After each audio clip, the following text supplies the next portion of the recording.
share ng mga paalala sa mga ano dito sa Taiwan, mga Pinoy na mayroong mga motorbike na rechargeable, charge kasi allowed naman yan dito. Kahit kami pwede naman tayong mag-drive or bumili ng e-bike na charge. Kahit sa motor may mga na charge, allowed din dito.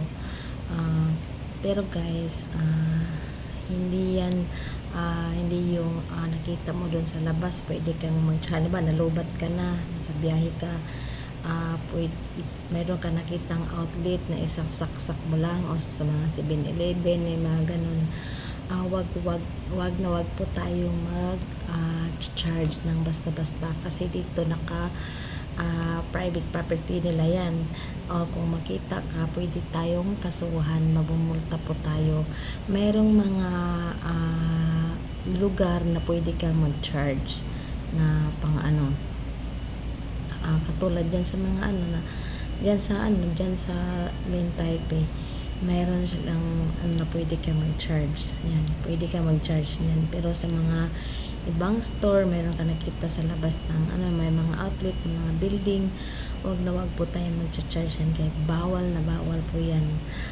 Pag nahuli ka, may magreklamo, magmulta ka, madali kang mahuli dito kasi naka-CCTV, marami naka-CCTV dito. Kaya wag tayong gagawa ng bawal para hindi tayo magmulta.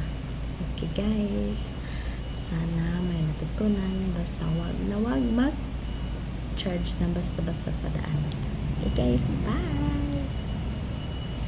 Thanks for watching.